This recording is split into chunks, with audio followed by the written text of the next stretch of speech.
Kita akan mempelajari pelajaran sekolah Sabat pada saat ini dengan judul Kristus yang dipermuliakan pemberian. Mari kita tunduk kepala dan kita berdoa.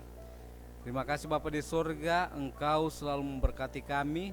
Kami mau membuka lembaran firman Tuhan lewat pelajaran sekolah Sabat. Roh Kudus Tuhan selalu bersama-sama dengan kami.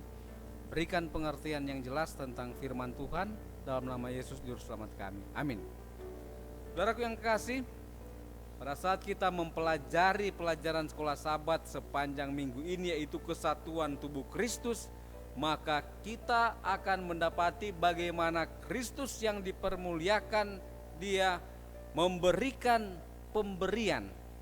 Apa sebenarnya yang pemberian yang Yesus berikan? Sebelumnya kita baca di dalam Efesus 4 ayat 7 sampai yang ke-10 dikatakan di sini, tetapi kepada kita masing-masing telah dianugerahkan kasih karunia menurut ukuran pemberian Kristus.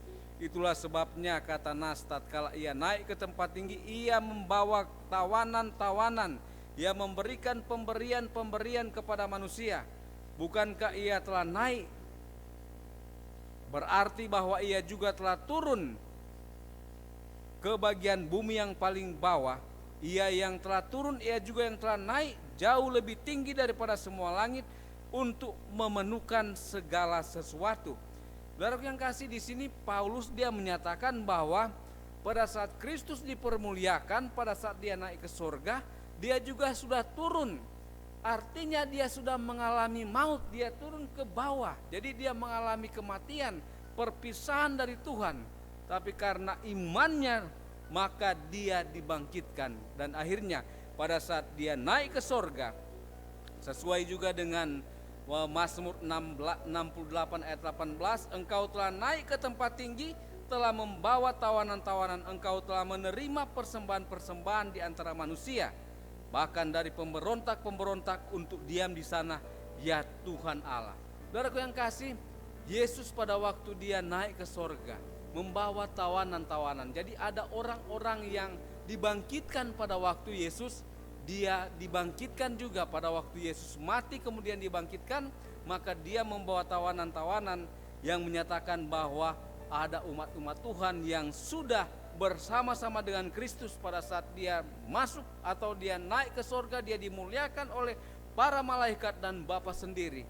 Maka Roh Kudus dia turun, dan itu adalah pemberian yang terbaik yang murid-murid pada waktu itu harapkan, yaitu dengan kecurahan Roh Kudus. Karena pada saat Roh Kudus itu dicurahkan, maka ada satu kesatuan yang terjadi di bumi, yaitu murid-murid pada waktu Pentakosta.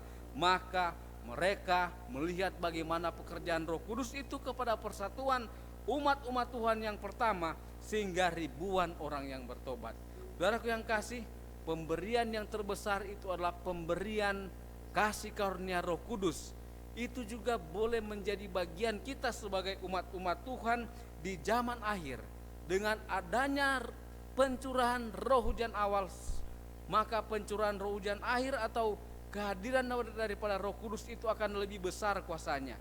Banyak jiwa akan datang kepada kebenaran. Dengan demikian Injil juga akan tersebar ke seluruh dunia. Kemudian apa? Kesudahan itu akan tiba.